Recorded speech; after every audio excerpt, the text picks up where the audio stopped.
the name of the Father, and of the Son, and of the Holy Spirit. Amen. Loving and caring Father in heaven, thank you for this opportunity to make this reflection and to spend some time to understand your call. Help us, we pray, to spend this time meaningfully and fruitful, applying our mind and will and heart, and to grow in faith, hope, and charity, and experience your divine mercy. Jesus, Lord and Master, teach us anew how to be your faithful followers. Dear listener, welcome again to this reflection on the formation. I'm Father Innocent Bahati, a Franciscan Capuchin friar from the province of Tanzania, currently working and studying at Nelson Mandela University. Today's reflection is about formation.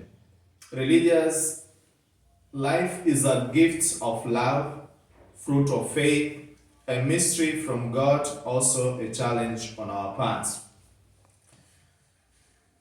When we come to reflect on formation, we have to think of the mission of religious education and formation as it is rooted in the Catholic intellectual tradition.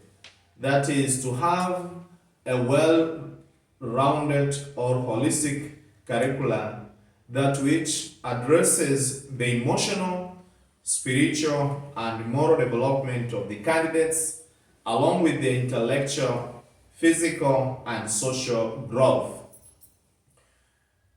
This program is very universal, so to say that it seeks to motivate the faculty and to provide for all involved, regardless of the agenda, ethnic, cultural, religious, or learning differences. A program that reflects current knowledge and sound teaching strategies and challenges candidates' potentials. Religious formation is an integrated process. In the first place, it is informative. That is to say, the first aim of formation is to impart understanding and insights to human beings, as we read in the book of Proverbs chapter 4, verse 1 to 7. The fear of the Lord is the beginning of wisdom. The second aim of formation is to acquire knowledge. The person who has understanding, insights, or wisdom seeks knowledge, as we read in the book of Proverbs chapter 15, verse 14. Then, when somebody has acquired information, one has to undergo the formative process.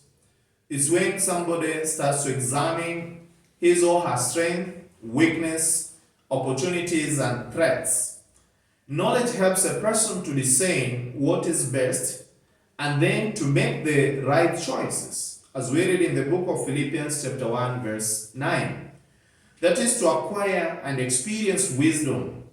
This is the ability to use the knowledge in a way pleasing to God and helpful to others and guiding one's life righteously. This we read in the book of Proverbs chapter 2, verse 1 to 6 and chapter 14, verse 33. Those who possess wisdom are humble. They do not claim to know everything, ready to take advance, advice, and learn continuously. The third aspect of formation is all about transformation. The transformative in nature is rooted in the divine wisdom. Jesus Christ is said to have grown in wisdom as part of the human development from boyhood to adulthood. This we read in the book of Luke chapter 2, verse 40 and 52. Formation helps us to know the truth about the Creator, creation, and the relationship between them. To translate that knowledge into life experience and bring that transformation and development into society is another target that we focus on. This is an integrating knowledge, life values, and faith experience. If we want to undergo a true formation, a successful formation, there are some requirements that are essential. Requirements for quality and successful formation. Number one, first requirement. In order to have wisdom of understanding and knowledge, discipline is necessary. Proverbs chapter 23, verse 13 to 14, and Proverbs chapter 29, verse 15. Information, open advice and rebuke is better than hidden love. The second requirement is information, fraternal correction should be heeded. Progress comes through quality teaching, and teaching includes readiness to accept advice and rebuke. If people are reproved several times and still refuses to accept the advice, then they will suddenly be destroyed without remedy. This we read in the Proverbs chapter 10 verse 17 and 29 verse 1. We also have to love discipline, justice, and correction, for this is to love knowledge itself. The prudent heed correction, Proverbs chapter 12, verse 1, Proverbs chapter 15, verse 5, and verse 32.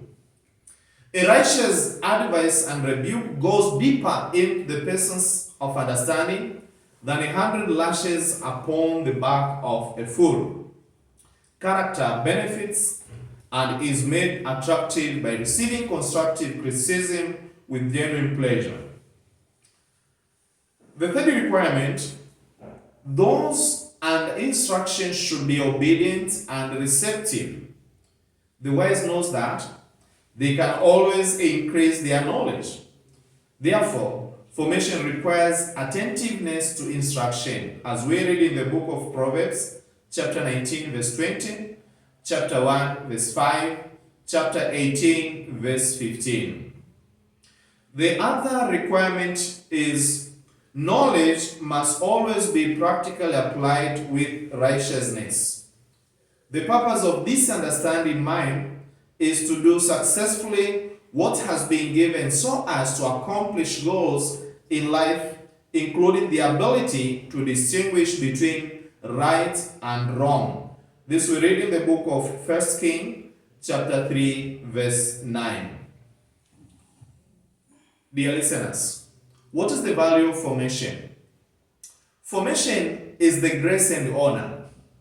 The proper formed person are reasonable and attractive in character. Proverbs chapter 1, verse 8 to 9. Secondly, formation benefits individual to the end.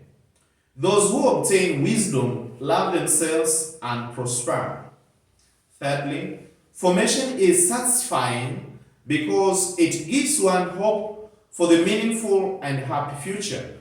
This we read in the book of Proverbs, chapter 23, verse 13 to 18. Fourthly, formation is better than material wealth. Wealth can be deceptive, whereas formation of the right type or sort remove deception. Proverbs chapter 16, verse 16. It has to be understood that wise speech comes from true formation, and when people can use their tongue wisely and prudently. In this, they overcome the main cause of tension, division, and trouble in human relationship.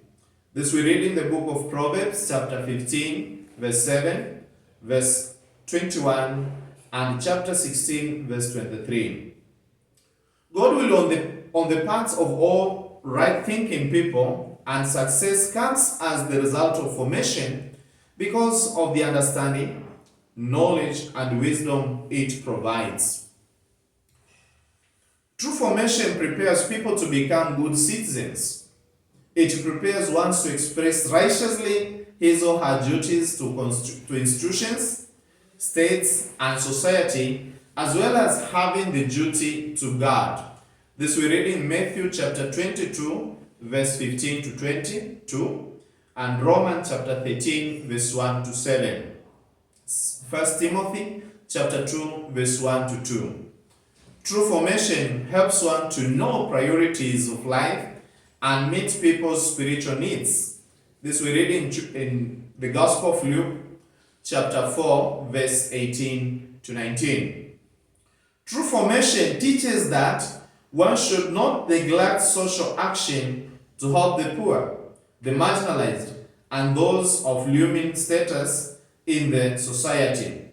This we read in the Gospel of Luke, chapter 19, verse 8, and in the Gospel of John, chapter 8, verse 11. True formation appreciates the need to be involved in teaching about helping in meeting people's materials, physical, and social needs. We must work to improve people's life, as we read in the Gospel of Mark, chapter 2, verse 5.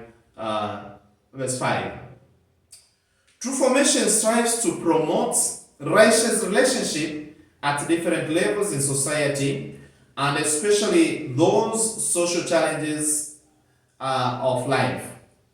Works of social involvement and development should be guided by the love of God and the neighbor, as we read in the book of Luke, chapter 10, verse 27 to 28. True formation prepares one to value the importance of work, because God mandated man and woman to subdue the earth, develop and rule over it. This we read in the book of Genesis, chapter 1, verse 28, Psalm 8, verse 3 to 8. There is no digress in manual work, for its dignity is insisted upon, as we read in the book of Ephesians, chapter 4, verse 28, and Jesus Christ set an example by working as a carpenter. What we read in the Gospel of Mark, chapter 6, verse 3. Now, to respond to the expectations of modern society and cooperate in the vast evangelizing action that involves all Christians, it requires that we get proper and adequate, well-trained and courageous priests, consecrated men and women who are free from ambition and fear, but also convinced of the gospel truth, whose chief concern is to proclaim Christ, and who are prepared to stoop down to suffering humanity in His name, enabling everyone, particularly the poor and all who are in difficulty, to experience the comforts of God's love and warmth of the ecclesial family. So, when we talk about formation, what actually are we talking about? Number of questions can emerge in our mind when we think of priestly or religious formation. Number one, is formation information on religious and moral topics? Number two, is it training the candidates to be disciplined and to act in a uniform manner? We want to make them like us. Number three, is it protecting them from the danger of this present world and orienting them to the spiritual things? My dear brothers and sisters, in this reflection, we know that the world is a challenging place, and each era and time has its challenges. And so, formation at any point in time must be proper and adequate. Now, all the questions that I've raised above, all the above aspects are part of formation, but they do not complete the entire process of formation or the formation project. The formation, therefore, must be dynamic and never static or stereotype. Formators must adapt themselves in a positive way to the society and to preserve and integrity corresponding to their call and vocation. Formation is the process in which mutual exploration of the charism of the institution and of the individual takes place. This we read in the Gospel of John, chapter 3, verse 35 to 39, but also John 15, verse 1, and 1 John chapter 1, verse 3. What is formation? It is a lifelong work. It's something that is ongoing, but also a part of painful purification. This process can be compared to the food that we take into our stomach. In the process of digestion, some part of it becomes flesh and blood of our body, and therefore we grow healthy, beautiful, and energetic. Similarly, all the information that the candidates or formees takes in, the training in various fields they receive, and the spiritual nourishment they get should help them to grow in the spirit of Christ, in his mission, and in the charism of the founder. In other words, we are saying the charism of the founder or foundress and the spirit of Christ should gradually become part of the existence or the DNA. When this spiritual process does not take place in the candidate, at least in a minute degree, there can be easily become deformed, and at times it could be an issue of formator or even a system itself. Just like when a person taking food do not grow healthy can mean that a person is sick. So in the spiritual formation, if the candidates do not progress in the spiritual life, such can mean something is not all right in that candidate or in the formation team.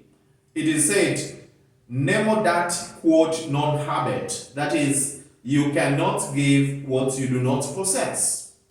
Or it can also be said that something is not all right in the formation program. So it can involve either a candidate or a formation team or a formation program. Therefore, formation signifies to help the candidates to acquire a profound and durable knowledge on themselves, on the various aspects of growth, on those infertile issues, on the mastery over themselves, and at the end, channel all their energies and dispositions towards the constructive realization of an ideal vocation. When the candidates join religious life, the community must be saying three things while it wishes to impart the real charism of the institution to them. Number one, that is who we have been. Number two, this is who we are. In number three, and if you throw your life in with us, you will be part of determining who we will become. Though the formation of the young cadets is a complex reality that involves very many factors, we can identify three fundamental elements that are necessary in realizing the purpose of formation. What are these fundamental elements? Number one, the structure. Number two, the formator. And number three, the formee. The structure of the formation houses that helps the formation process in this context is very important. The formator who implements this process and finally the formee who is involved in the process must not be taken for granted. Let us look at the first aspect, the structure. During the monastic period, stability was considered important to the monastic life. Hardship and humiliations were the means to test people's motivation and suitability. Hence, the formation houses was constructed away from the people. The Second Vatican Council proposed a different model. The shift from institute-centered formation to the candidate-centered formation was introduced. It calls for formation focused on the individuals rather than the program. Although the structures are fundamental to the process of formation, we can notice a transition from solely spiritual formation to an integral formation of the formees, taking into consideration the context and the needs of the society. Let's look at the aspect of the formator. During the early monastic period, there was an elderly who guided the candidates. His or her role was to accompany the candidate in his or her efforts to learn to pray and to discern his or her vocation. In the monastic period, the formator was the master or mistress who had absolute authority over the formees. In recent times, she or he is the directress or the director who governs, guides, and accompanies the formees. Therefore, the formators needs to equip with specific training to carry out this responsibility.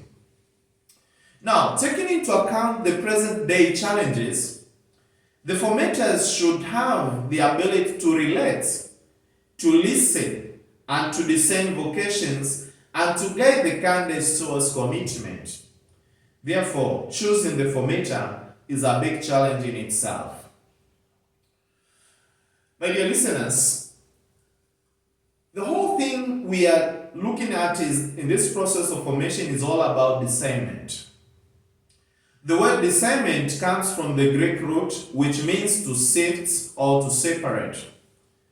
Sifting stones from the rice, fine sands from the coarse sands, and ripe fruit from unripe fruits.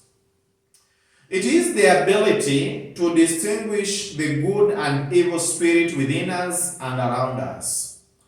It is to prove, to test, and to check. As we live, we have a battle between two wolves inside us all. One is good and the other is evil. One is evil. It is anger, jealous, greedy, resentments, inferiority, lies, and ego. The other one is good. It is joy, peace, love, hope, humility, kindness, empathy, and truth. Now, who is going to win? It depends on who do we feed. Let us look at the formee. The monastic periods aimed at verifying his or her intention used the hard means of humiliation and renunciation. The role of formee was to cooperate with the formation process. The emphasis was on the monastery and in its way of life. At present, it remains that the structure and the formator have significant role to help the individual, the formee, by providing the needed human formation. Hence, in this reflection on formation, I would like to dwell on the three aspects to unfold the focus of formation, that is, to make the formee a whole person. Let's go back to the aspect of the structure and try to find out the challenges that are encompassed into the structure of the formation. In fact, we need a paradigm shift in our formation structure and module. The first aspect that I want to look at is the aspect of culture, the cultural context. It is high time that we think of formation in our cultural context. We have a special mandate to focus on the poor and the marginalized, not only in service, but also in forming those who will be committed to save them. My dear listeners, African Christianity is by and large rural-based. Most of our people are living in remote villages and in slums in the cities. Oftentimes, it is only the bishops' houses, general lands, provincial houses, pastoral centers, the cathedrals, and our English medium schools which are in the towns, while the majority of our people are away from us. Most of our formation centers are also in towns, and thus we are cut from our own people. So, my dear listeners, Christianity, therefore, that is rural-based, requires to think of our formation. Hence, we need our formation houses in the real-life situation. Other institutional areas alienate our formees from the reality. Simplicity, beauty, and joy should be the visible signs of such institutions.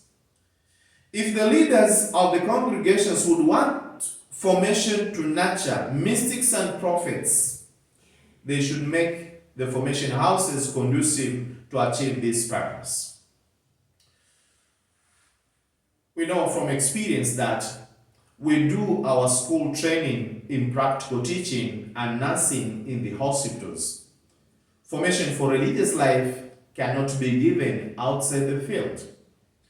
Jesus, after asking the first questions to the two disciples, what they were looking for, they were asked to come and see. That is, observing his life closely and experience his new vision. Candidates should experience the life of Jesus and the gospel values primarily by being with Jesus, discovering him in their inner silence and stillness, and then being with people in their mission field. Now, several questions are emerging. How to be with Jesus? How to relate with him silently? What was the purpose of being born on this earth? What are the key values, or what are the values he lived and he came to proclaim? From this divine experience, they proceed to learn other activities to bring the kingdom of God. The second aspect in the structures of our formation, immersed in the lives of people. The formation system must be immersed in the lives, beliefs, values, and traditions of our ordinary people and their cultural ethos. Formators who are just trained outside of this cultural milieu or in our sophisticated institutions and who have not had an experiential knowledge of Jesus and of the ground realities of the place will not be adequately equipped to undertake such kind of task of formation. The location and setting of formation houses, lifestyle, and outlook should facilitate a common interaction with the grassroots realities of the place. The fourth aspect is to be with. Jesus' disciples were asked to be with him, observing his way of life, and they were also sent to be with people in their mission field. It is more than what we do, who we are, our integrity, simplicity, availability, justice, truth, and humility are more important values that needs to be cultivated. Candidates, therefore, should learn all these values in their cultural milieu. Number 5, constant contact with people. Equally important is constant contact with the people. The problem, needs, and struggles of the people must touch the person's information in the depth of his or her being. Our degrees and qualifications need not alienate us from the less privileged. They are meant for better service. After contemplating the signs of the times and the realities, the situation should pain us, hurt us, disturb us, should leave us restlessly, and help us to plan for the better of their future. We also have to look at the information technology and the media. My dear listeners, when we read the Gospel of Matthew, chapter 28, verse 20, we learn that church is all about communication. It is difficult to imagine the church continuing its mission on earth effectively if it ignores communication. Since the beginning of Christianity, communication has taken numerous forms to share the faith. Today, internet can be one of the best fora for evangelization. The church patronized great musicians, artists, sculptors, and architects.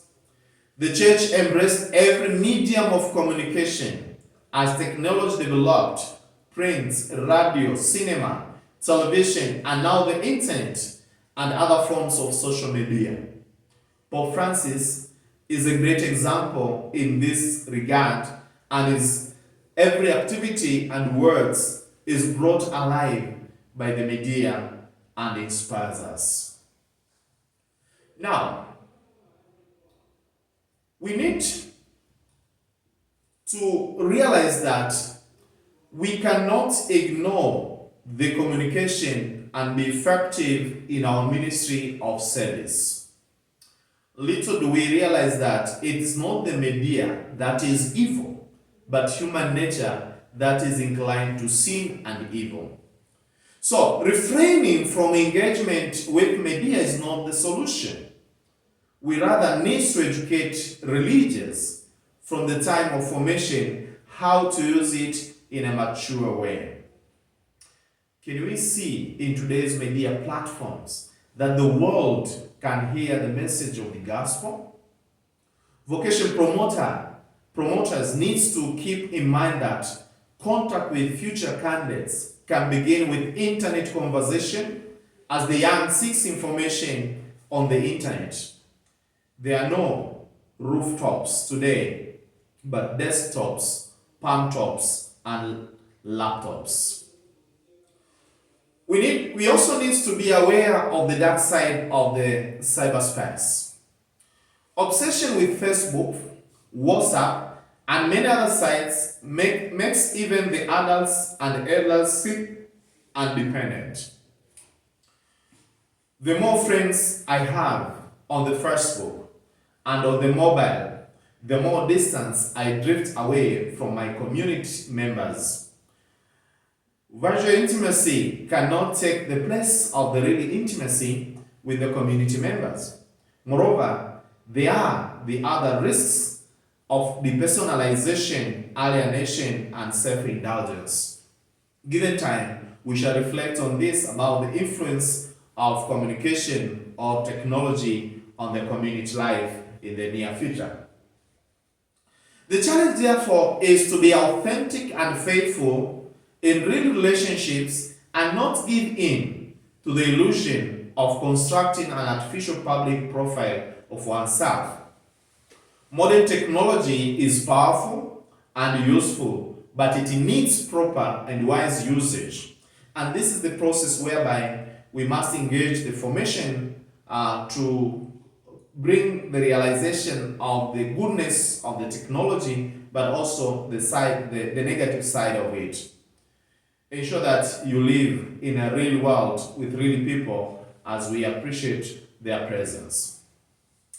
The seventh aspect we have to undertake in the structure of formation is all about diversity, appreciation of diversity. A special focus on the tribal people is needed in our formation. The psychosocial nature of the tribal people must be given special importance in the formation of their region or for their regions. A great number of vocations come from the tribal communities. Though there are features common of all tribes, each tribe has its own distinguishing characteristics that needs to be taken into consideration. So, one thing that is common to all is the understanding of the family. For some, for instance, a family consists of father, mother, and children. Here we are talking about the nuclear family. Even first cousins are not counted as immediate family members. On the other hand, tribals have very wide understanding of the family. They have an inclusive family system which goes far beyond blood relationships. Here we are talking about the extended family. For them, the family extends first to their own clan, then to their tribe, and even to other tribes in the same village or in the same country.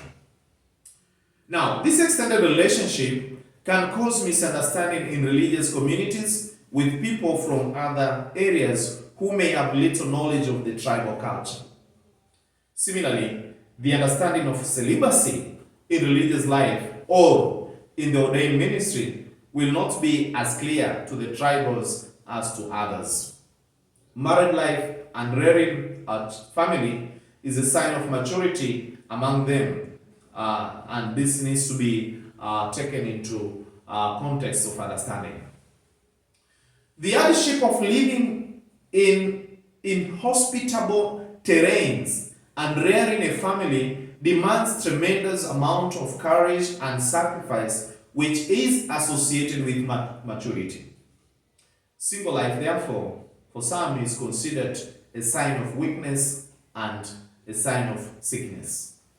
All the same, such persons is never ostracized or derided, but is treated with understanding and compassion.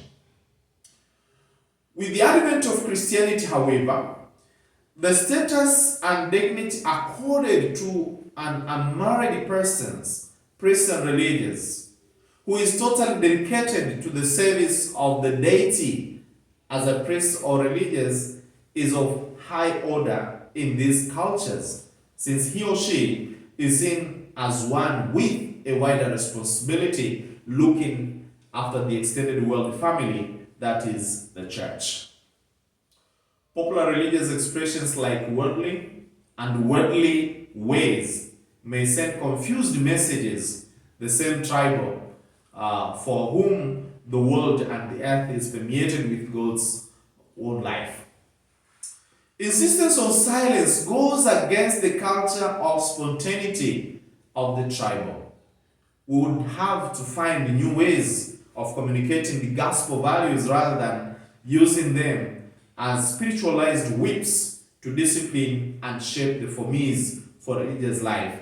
Now, in this context, then, we are saying that we must appreciate the diversity. We must learn from each other, and therefore taking into consideration that which is good, that which is enriching, but also overcoming the weaknesses that might be modified so that we can fit properly now and again in our context of formation.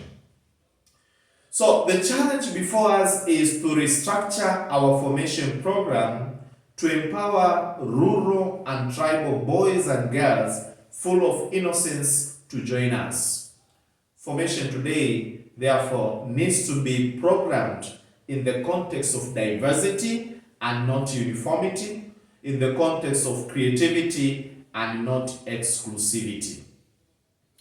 Number 8, gender sensitivity programs for both men and women religious.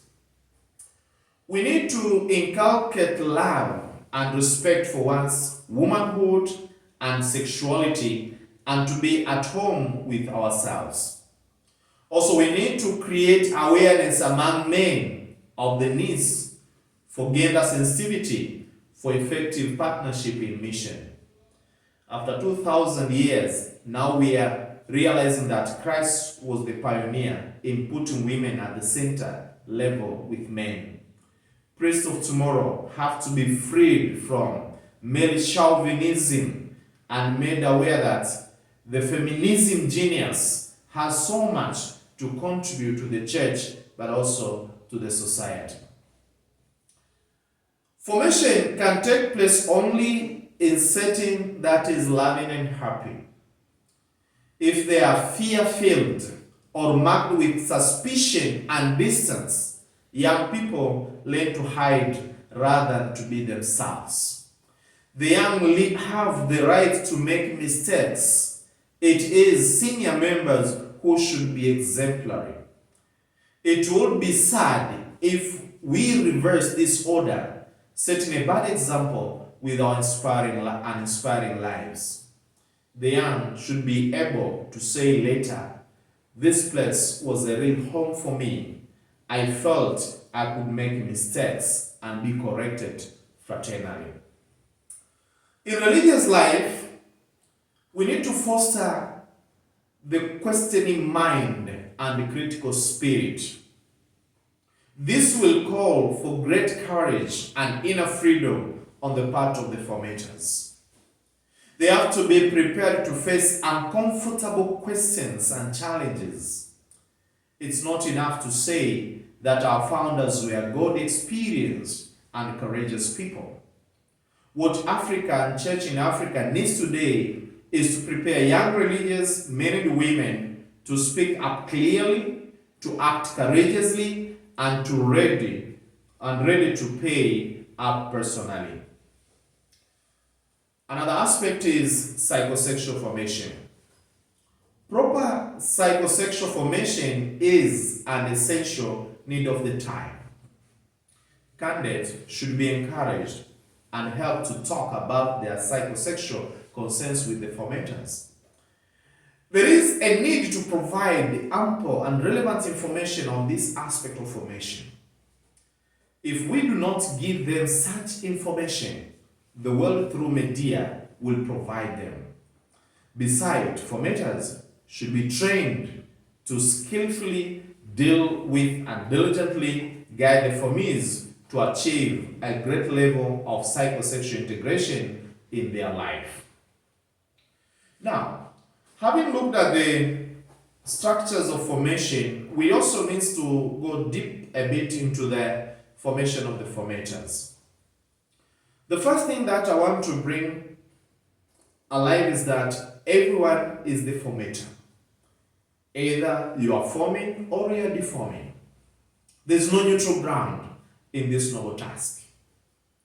In the house of formation, the team is important to be equipped with the essentials.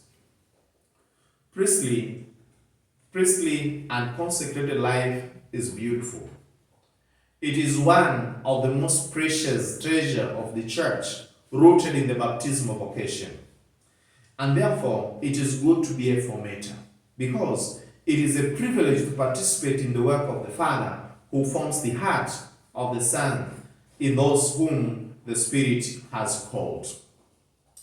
Now, if formation is something beautiful and the formators are doing the noble tasks, we must also consider the choice of formators.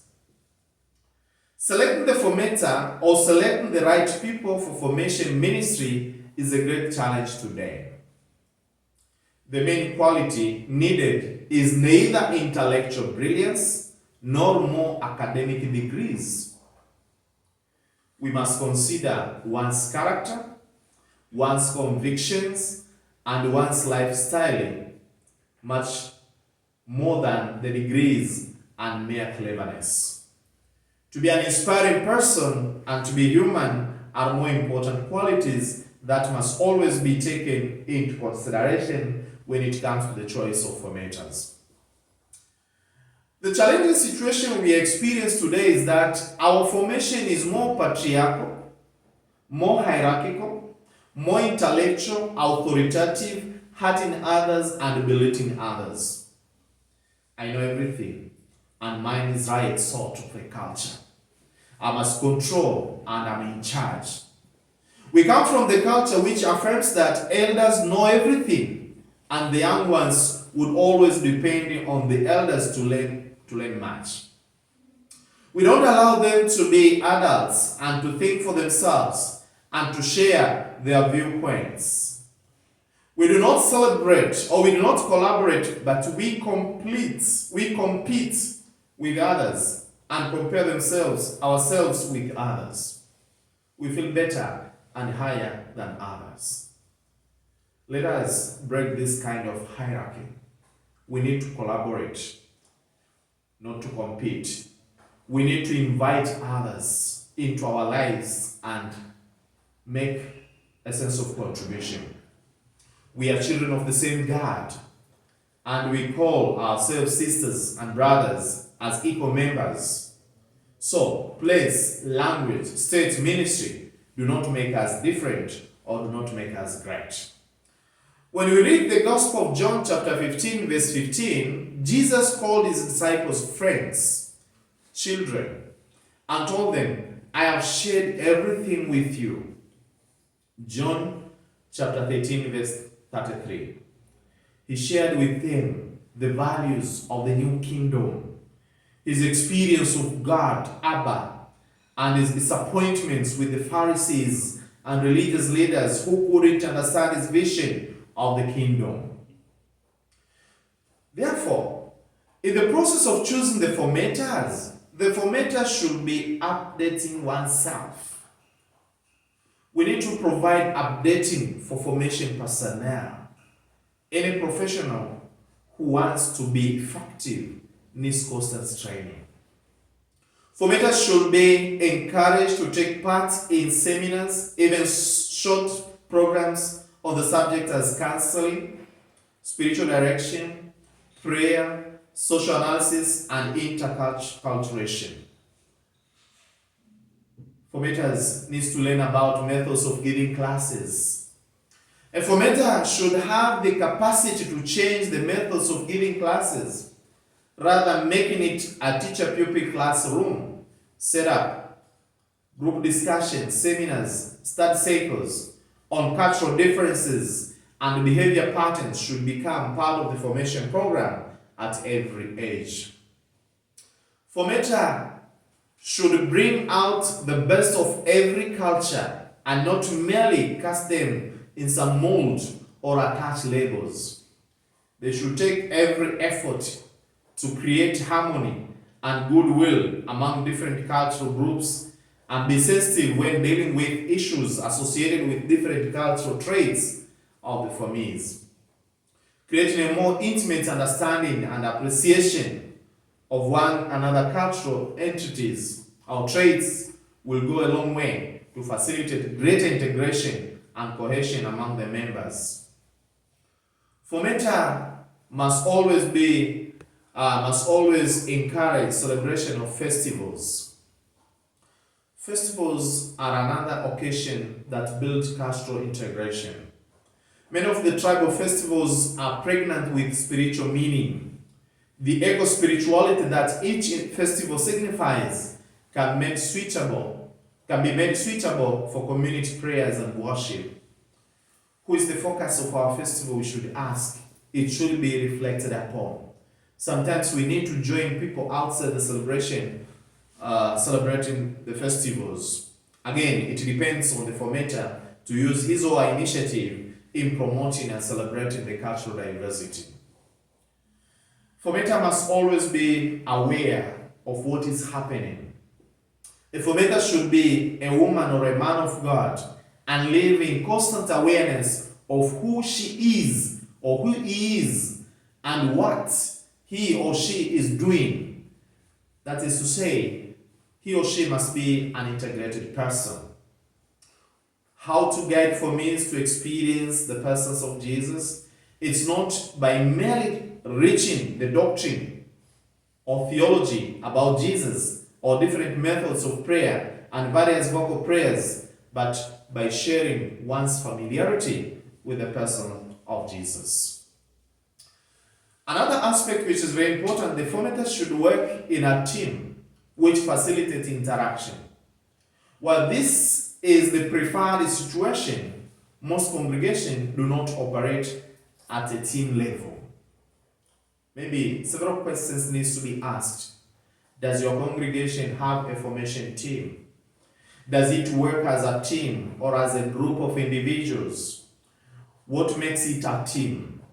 Does the team have facilitator to help keep them aware? How is the information shared in the team? And how are the responsibilities allocated according to the gift of the members?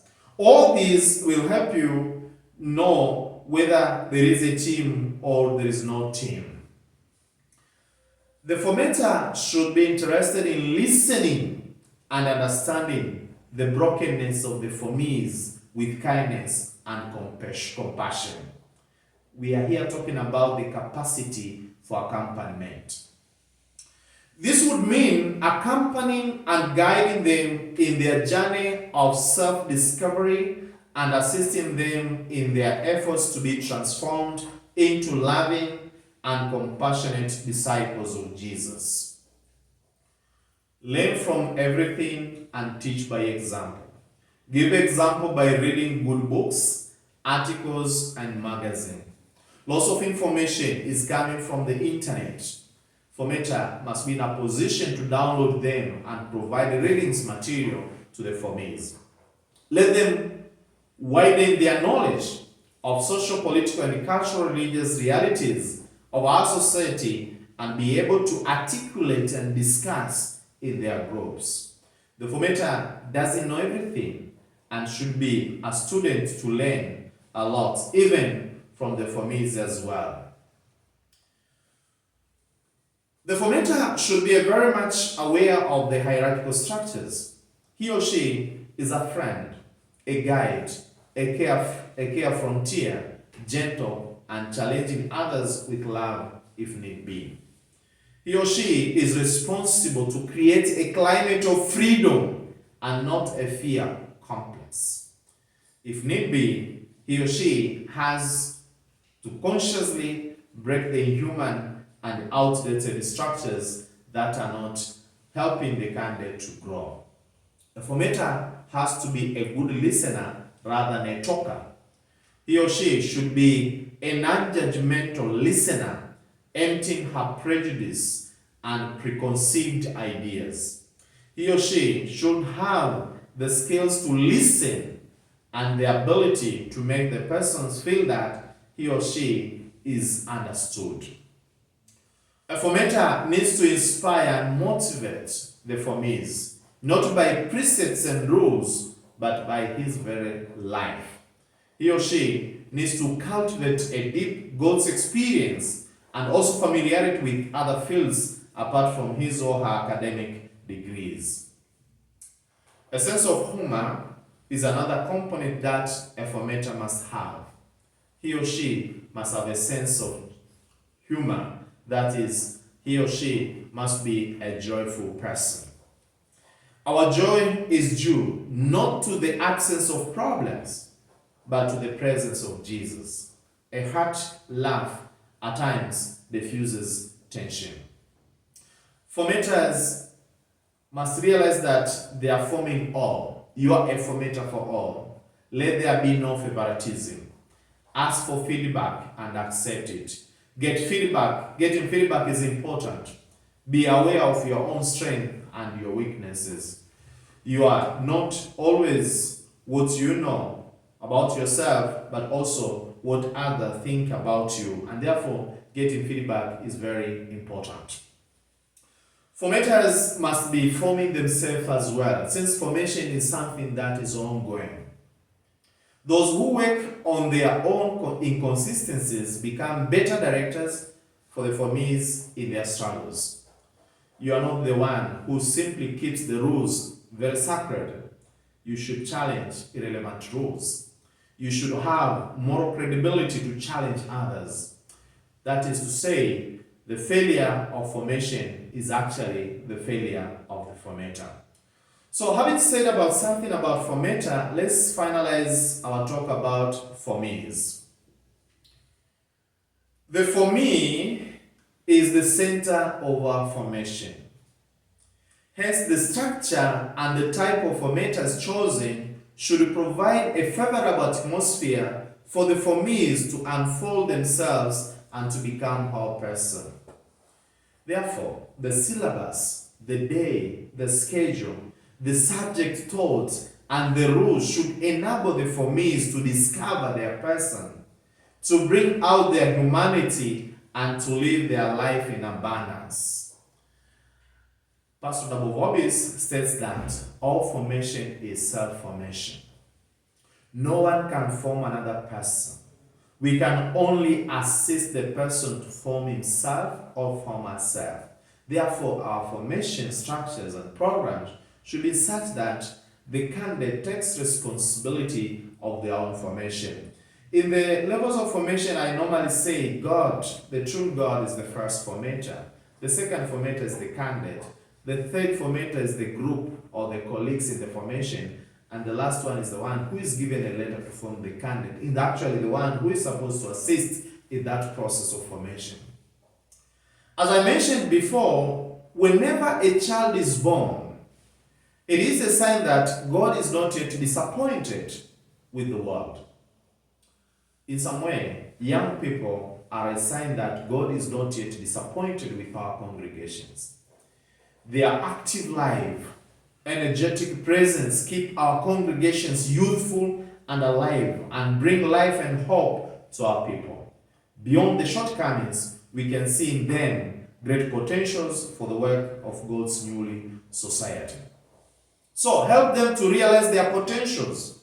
Treat them as adults. Trust in their hidden generosity and resources. Understand their boldness as courage when they confront the untruthfulness. Don't give up on them. Don't allow them to lose their hope and enthusiasm easily. Appreciate their spontaneity and learn from their today's experience of realities. In the words of St. Benedict, listen to the young. God often speaks to us through them. So my dear listeners, this comes to the end of our session today on the formation program. We shall continue next period. I'm Father Innocent Bahati, a Franciscan Capuchin Friars, giving you reflection on the formation. Thanks a lot.